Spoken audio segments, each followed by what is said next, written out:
কেন্দ্রীয় শিক্ষামন্ত্রী ধর্মেন্দ্র প্রধানের পদত্যাগের দাবিতে নিজেদের অবস্থান থেকে এক চুলো সরতে নারাজ বলে স্পষ্ট জানিয়ে দিল ককরোচ জনতা পার্টি। আন্দোলনকারীদের পক্ষ থেকে জানানো হয়েছে শিক্ষামন্ত্রীর ইস্তফার দাবি কোনোভাবেই আলোচনার সাপেক্ষ নয় এবং এই দাবি পূরণ না হওয়া পর্যন্ত আন্দোলন চলবে। শুক্রবার সরকারের সঙ্গে দ্বিতীয় দফার দীর্ঘ বৈঠকও এবং সেই বৈঠকেও এই ইস্যুতে কোনো চূড়ান্ত সিদ্ধান্ত না হলেও কেন্দ্রের পক্ষ থেকে শনিবার দুপুর পর্যন্ত সময় চাওয়া হয়েছে বলে দাবি করেছে সিজেপি নেতৃত্ব। ফলে আন্দোলনের ভবিষ্যৎ এবং সরকারের পরবর্তী পদক্ষেপ ঘিরে রাজনৈতিক মহলে জোর জল্পনা শুরু হয়েছে। প্রায় এক মাস ধরে চলা ছাত্র আন্দোলনের কেন্দ্রে রয়েছে কেন্দ্রীয় শিক্ষামন্ত্রী ধর্মেন্দ্র প্রধানের পদত্যাগের দাবি। পরীক্ষা ব্যবস্থা নিয়ে ক্ষোভ, প্রশ্নপত্র ফাঁসের অভিযোগ, প্রতিযোগিতামূলক পরীক্ষার বিশ্বাসযোগ্যতা নিয়ে উদ্বেগ এবং ছাত্রদের ভবিষ্যৎ নিয়ে আশঙ্কা সব মিলিয়ে যে আন্দোলনের সূত্রপাত হয়েছিল তা ধীরে ধীরে দেশের অন্যতম বড় রাজনৈতিক ইস্যুতে পরিণত হয়েছে। সিজেপি এই আন্দোলনের নেতৃত্বে রয়েছে এবং দিল্লির যন্তর মন্তরে হাজার হাজার ছাত্রছাত্রীর বিক্ষোভ কর্মসূচির আয়োজন করেছে। আন্দোলনের তীব্রতা এমন পর্যায়ে পৌঁছায় যে গত 20শে জুলাই সংসদের উদ্দেশ্যে মিছিল করার চেষ্টা করলে আন্দোলনকারীদের সঙ্গে নিরাপত্তারক্ষীদের সংঘর্ষ বাধে। পরিস্থিতি উত্তপ্ত হয়ে ওঠে এবং আন্দোলন হিংসাত্মক রূপ নেয়। সেই ঘটনার পর থেকেই সরকার এবং আন্দোলনকারীদের মধ্যে দূরত্ব আরও বেড়ে যায়।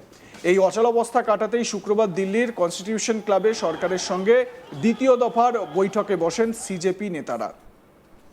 প্রায় 2 ঘন্টা ধরে চলে এই বৈঠক। সরকারের প্রতিনিধিত্ব করেন কেন্দ্রীয় মন্ত্রী জেপি নাড্ডা এবং জিতেন্দ্র সিং। বৈঠক শেষে সাংবাদিকদের মুখোমুখি হয়ে সিজেপির জাতীয় মুখপাত্র আশুতোষ রাঙ্কা দাবি করেন, সরকারের সঙ্গে আলোচনায় কিছু ইতিবাচক অগ্রগতি হয়েছে, তবে সবচেয়ে গুরুত্বপূর্ণ দাবি শিক্ষামন্ত্রীর পদত্যাগের বিষয়ে এখনো কোনো সিদ্ধান্ত জানানো হয়নি।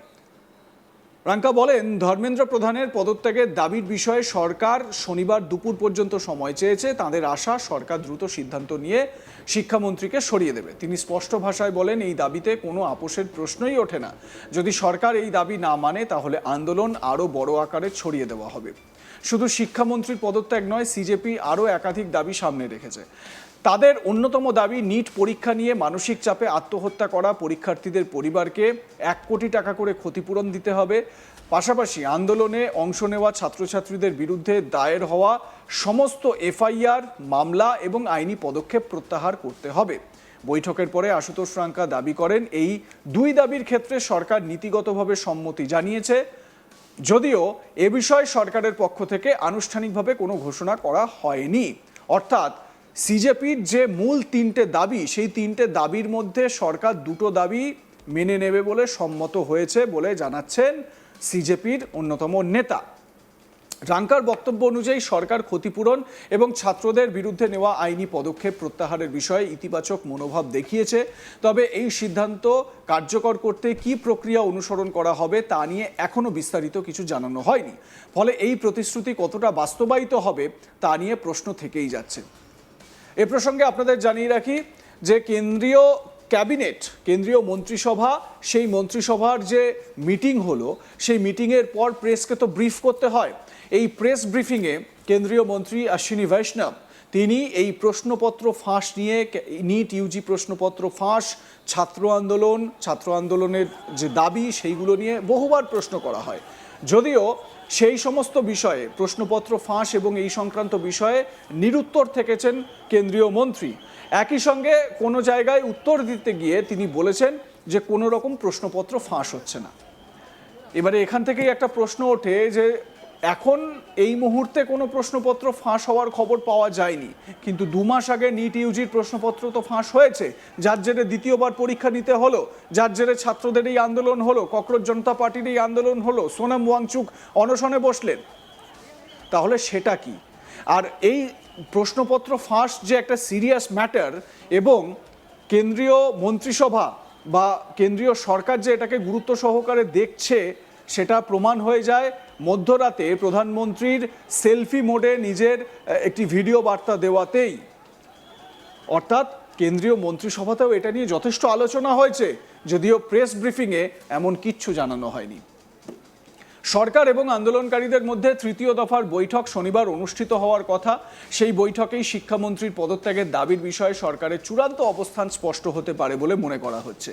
রাজনৈতিক পর্যবেক্ষকদের মতে এই বৈঠক অত্যন্ত গুরুত্বপূর্ণ হতে চলেছে, কারণ এখানেই নির্ধারিত হবে আন্দোলন শান্তিপূর্ণ সমাধানের পথে এগোবে নাকি আরও তীব্র রূপ নেবে।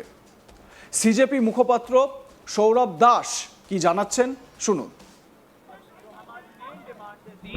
उनमें से 2 डिमांड कॉम्पनसेशन और एफआईआर का विड्रॉल और सॉवरेन गारंटी, उस पे सरकार पॉजिटिव है। और रिजाइन साथ हमने एक और चीज रिजाइन का हम लोग बोल रहे हैं, साथ एक और चीज हुआ है।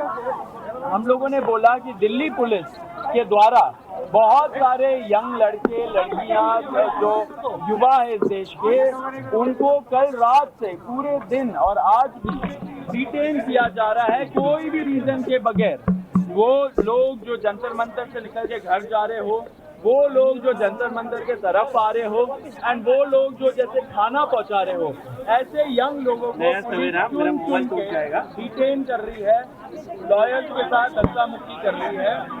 जब हमने ये बताया सरकार को कि ऐसा नहीं होना चाहिए क्योंकि ट्रस्ट डेफिसिट है लोगों के अंदर, उन्होंने बोला कि ऐसा कुछ तो नहीं हो रहा है, लेकिन अगर हो रहा है तो उन्होंने आश्वासन दिया है कि ऐसा नहीं होगा एंड दिल्ली पुलिस को वो बस बोलेंगे ऐसा नहीं करेंगे। অন্যদিকে বৈঠক শেষে কেন্দ্রীয় স্বাস্থ্যমন্ত্রী তথা সরকারের অন্যতম আলোচক জেপি নাড্ডা সাংবাদিকদের বলেন, বৈঠক অত্যন্ত সৌহার্দ্যপূর্ণ পরিবেশে হয়েছে, তবে তিনি আলোচনার বিস্তারিত বিষয় প্রকাশ করতে চাননি। সিজেপির কোনো দাবি সরকার মেনে নিয়েছে কিনা সেই প্রশ্নের সরাসরি উত্তর দেননি তিনি। জেপি নাড্ডা জানান, আন্দোলনকারীদের 3টি প্রধান দাবি এবং পরীক্ষা ব্যবস্থার সংস্কার নিয়ে 5টি গুরুত্বপূর্ণ প্রস্তাব রয়েছে। সরকার সেগুলি গুরুত্ব সহকারে বিবেচনা করছে। তিনি বলেন, শনিবার আবার বৈঠকে বসে সমস্ত বিষয় নিয়ে আলোচনা করা হবে। তার এই মন্তব্য থেকেই স্পষ্ট, সরকার এখনও আলোচনার পথ খোলা রাখতে চাইছে এবং পরিস্থিতিকে সংঘাতের দিকে ঠেলে দিতে চাইছে না। কেন্দ্রীয় স্বাস্থ্যমন্ত্রী কি বলেছেন শুনুন। आज हम आंदोलनकारी लोगों के विषयों पर चर्चा करने के लिए यहाँ आए थे। लगभग 2 घंटे बातचीत चली। सरकार की ओर से मैं और मेरे साथ भारत सरकार के मंत्री जितेंद्र सिंह जी बातचीत में शामिल हुए। उनकी बातें हमने सुनी, बातें सौहार्दपूर्ण वातावरण में हुई और कई दृष्टि से उन सारी बातों पर हर तरीके से चर्चा हुई। उनकी मुख्यतः 3 डिमांड थी और 5 सुधार के दृष्टि से परीक्षा में सुझाव है। हमने उनको कहा है कि हम कल आपके साथ दोपहर बाद मिलेंगे और फिर हम आपसे जो चर्चा वो आपको बताएंगे। আপনাদের মতামত কি এ বিষয়ে জানাতে ভুলবেন না। দেখতে থাকুন আজ তাক বাংলা, সাবস্ক্রাইব করুন ইউটিউব চ্যানেলটি।